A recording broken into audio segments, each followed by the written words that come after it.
vais demander à mon frère Hilaire de prendre Matthieu chapitre 17, verset 19 au verset 20. Et le pasteur Touré va prendre le livre de Matthieu 21 à 22. Et notre plus long texte, ça sera dans le livre de 2 Chroniques que le frère Wahi Evariste va prêter. 2 Chroniques chapitre 20, verset 1 au verset 18. Alléluia. Le thème ce matin de mon message est la force de la prière vient de la foi qu'on a dans le Dieu de la prière. Amen. Matthieu chapitre 17, le verset 19 au verset 20. Je lis la parole. Alors les disciples s'approchèrent de Jésus. Et lui dit en particulier, pourquoi n'avons-nous pu chasser ce démon? Jésus, pourquoi n'avons-nous pu chasser ce démon? Au vin, c'est à cause de votre incrédulité. C'est à cause de votre incrédulité, leur dit Jésus. Je vous le dis en vérité. Si vous aviez de la foi comme un grain de sénévé, vous diriez à cette montagne, transporte-toi d'ici là, et elle se transporterait. Rien ne vous serait impossible. Il précise, il dit, rien ne vous serait impossible. Amen. Que le Seigneur d'Israël se souvienne de toi. Je suis venu parler de prière. Nous sommes dans un temps où la prière est capitale et nécessaire.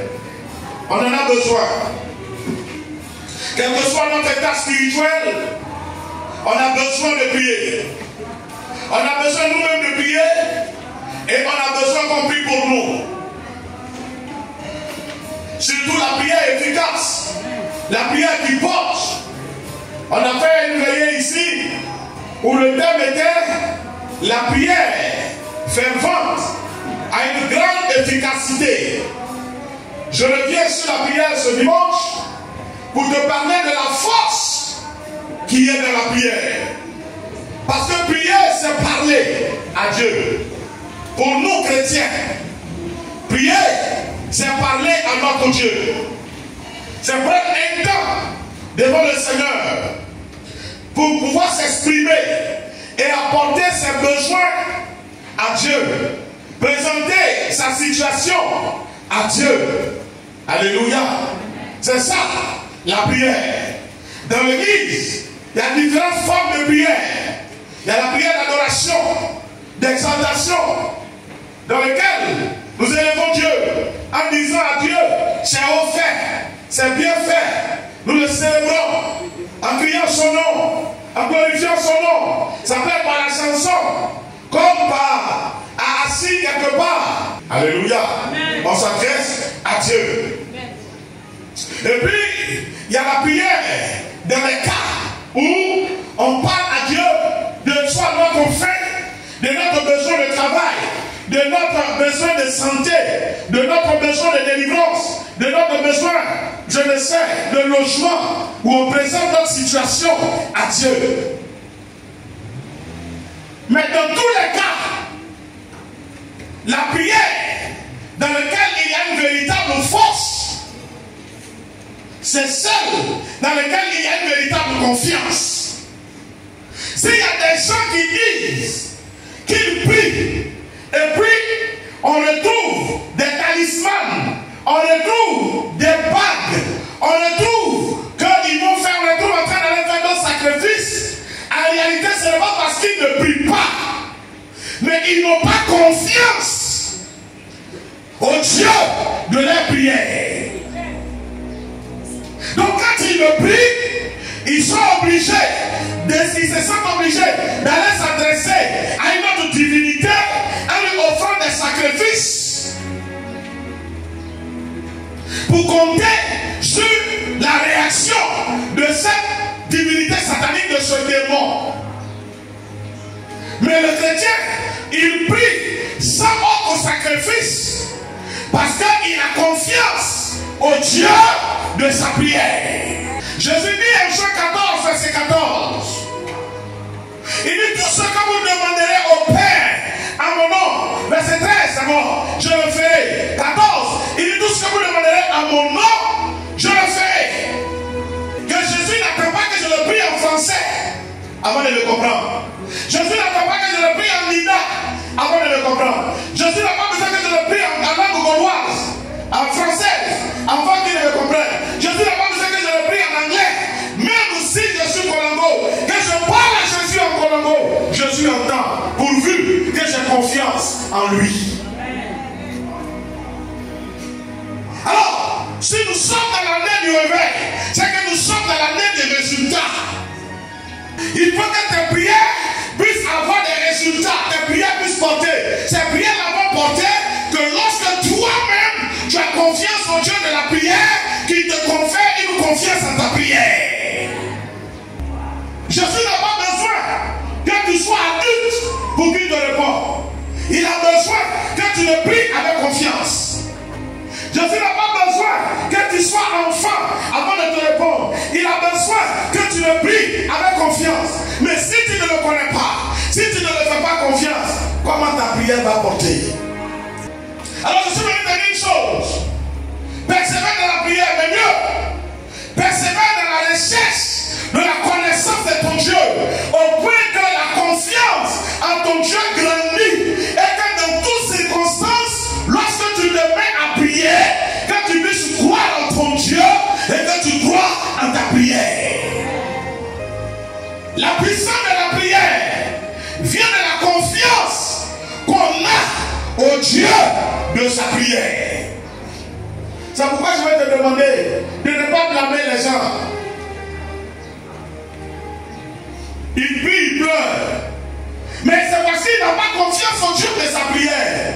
Qu'après la prière, il pleure. Il se dit, Dieu est où? Il ne pense même pas que Dieu est esprit. Que là où il est, Dieu est avec lui là. Que Dieu le voit, que Dieu l'entend, et que Dieu a la possibilité de régler sa situation. Donc il prie parce que prière existe. Il parle pour ne pas qu'on dise qu'il n'a pas prié. Mais en réalité, il n'a pas confiance. Il y a des chrétiens, quand ils prient, quand quelqu'un ne vient pas prier pour lui, il croit que c'est de l'amusement. Simplement c'est parce que quoi? Lui-même il ne croit pas que Dieu est avec lui. Il ne croit pas que son Dieu qu'il prie là, il peut faire ça pour lui. Donc il prie, mais il a encore des regards inquiets. Il promène ses regards. Si le pasteur peut sortir chez moi ici, une bouche plus autorisée que ma bouche peut sortir ici. Devant Jésus, il n'y a pas de bouche plus autorisée. Parce que le sang de Jésus a coulé pour tout le monde. Ta bouche a de la valeur devant Dieu, comme ma bouche a de la valeur devant Dieu. Je prie Dieu avec confiance. Dieu intervient. Si tu le pries aussi avec confiance, Dieu interviendra aussi dans ta vie au nom de Jésus. Alors les disciples s'approchèrent de Jésus et lui dit en particulier, pourquoi n'avons-nous pas pu chasser ce démon? Jésus leur répond au verset 20. C'est à cause de votre incrédulité, leur dit Jésus. Je vous le dis en vérité, si vous avez de la foi comme un grain de sénévé, vous direz à cette montagne, transporte-toi d'ici là, et elle se transporterait. Rien ne vous serait impossible. Tu comprends? Il prouve que le problème n'était pas la prière, mais le problème était la confiance dans la prière. Lorsque le monsieur a envoyé son enfant, les disciples ont prié. Ils n'ont pas pu chasser le démon. Jésus est venu. Il a ordonné au démon. Le démon est sorti. Alors un des disciples dit au Seigneur, pourquoi on a fait la même chose? Ça n'a pas eu du résultat. Toi tu viens, tu fais la même chose, ça a du résultat. Jésus dit, c'est à cause de votre incrédulité. Quand tu pries, est-ce que tu ne doutes pas? lorsque tu pries, est-ce que tu crois en ta prière? Qui ici peut dire qu'il prie avec une ferme assurance que rien d'autre que ce qu'il est en train de demander à son Dieu ne va se réaliser? Ils ne sont pas beaucoup. Beaucoup de chrétiens prient aujourd'hui avec la peur au ventre. Frère, si Dieu exauce un homme, tu as quoi? La Bible dit quiconque invoquera le nom du Seigneur sera comment? Oui. Quiconque là, c'est pas l'homme. Si tu es homme, donc si toi aussi tu invoques le nom du Seigneur avec assurance et confiance, le Seigneur va t'exaucer. Prends le temps, analyse ton Dieu, connais ses capacités et ses faiblesses, ce que tu es capable de faire, ce que tu n'es pas capable de faire. Quand tu le sais, lorsque tu te demandes, tu te décides plutôt à le prier, tu sais si ta prière va porter ou ça ne va pas porter. Alléluia. Frère, est-ce que tu ne pries pas avec incrédulité? Est-ce que tu pries avec assurance? Est-ce que tu pries avec conviction? Est-ce que tu pries en étant déterminé que ce que tu es en train de dire à Dieu là, c'est ça qui va se réaliser? Est-ce que tu es sûr de ça?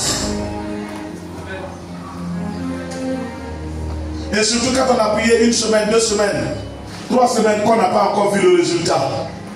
Et on change la prière. Quand on prie maintenant, on dit Seigneur, le livre de Jacques dit, si c'est ta volonté, alors Seigneur, je te prie maintenant. Si c'est sa volonté, si ce n'est pas sa volonté, que tu sois guéri, sa volonté pour toi là c'est quoi? Que tu sois malade, que tu meurs, quand tu passes au cimetière, tu entends la louange. Quand tu passes au cimetière, tu entends les prophéties. Est-ce que tu entends les acclamations au cimetière? Donc la volonté de Dieu pour moi c'est que quoi? Je ne meurs pas. Alors si je ne dois pas mourir et que je dois le louer, est-ce que je peux le louer avec maladie? Non. C'est que la volonté de Dieu pour moi c'est que je sois guéri. Est-ce que tu entends? Dieu te voit tous les jours. Dieu t'entend tous les jours. Mais ce qui est un choc pour lui, c'est que quand tu viens à sa présence, tu viens avec peur. Quand tu viens à sa présence, tu grandis tellement l'événement, tellement la situation, que tu as paniqué. Je veux te dire que ton Dieu est plus grand que tout. Ton Dieu voit tout. Ton Dieu sait tout. Parle-lui avec confiance. Quel que soit l'événement, quelle que soit la situation, il n'y a rien qui dépasse ton Dieu. 2 Chroniques 21 à 18. Allons-y. Après cela, les fils de Moab, oui, et les fils d'Ammon, oui, et avec eux les Moabites, marchaient contre Josaphat pour lui faire la guerre. C'est combien de peuples? 3 contre 1. Josaphat a été effrayé parce que c'est un homme. Mais dans sa frayeur, il s'est disposé à aller chercher qui? L'Éternel. Pourquoi? Parce qu'il avait confiance à l'Éternel. Il savait que dans cette situation-là, personne d'autre. Josaphat s'est disposé à aller chercher Dieu. Chercher Dieu automatiquement, la force de Dieu devient la force de qui? Josaphat. Il devient comment? Petit. Parce que désormais, c'est une affaire de Dieu contre l'homme. Or, l'homme n'a jamais gagné si Dieu. Quel que soit le nombre de personnes, Dieu a toujours battu. Alléluia. Dans sa frayeur, il s'est disposé à chercher Dieu. Allons-y. Et il publia un jeûne. Josaphat publia un jeûne. Pour tout Juda. Tu comprends? C'est que tu ne fais pas. Quand tu pries pour une situation, que tu sens que c'est bloqué, prends un jeûne. Parce que tu n'as pas confiance en Dieu. Ta confiance est seulement en ton Dieu. Or, par le jeûne de la prière, on s'approche plus de lui.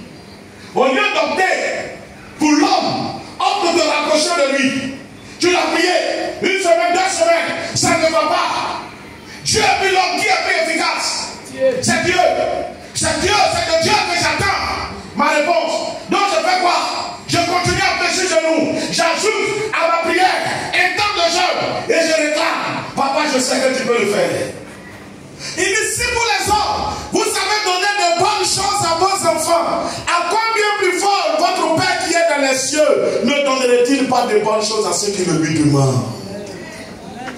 Oh, est-ce que tu me comprends? La force de la prière vient de la foi qu'on a au Dieu de la prière. Josaphat comprit. Ses ennemis annonçaient, s'est disposé à aller chercher Dieu. Il savait que Dieu ne pouvait pas les abandonner.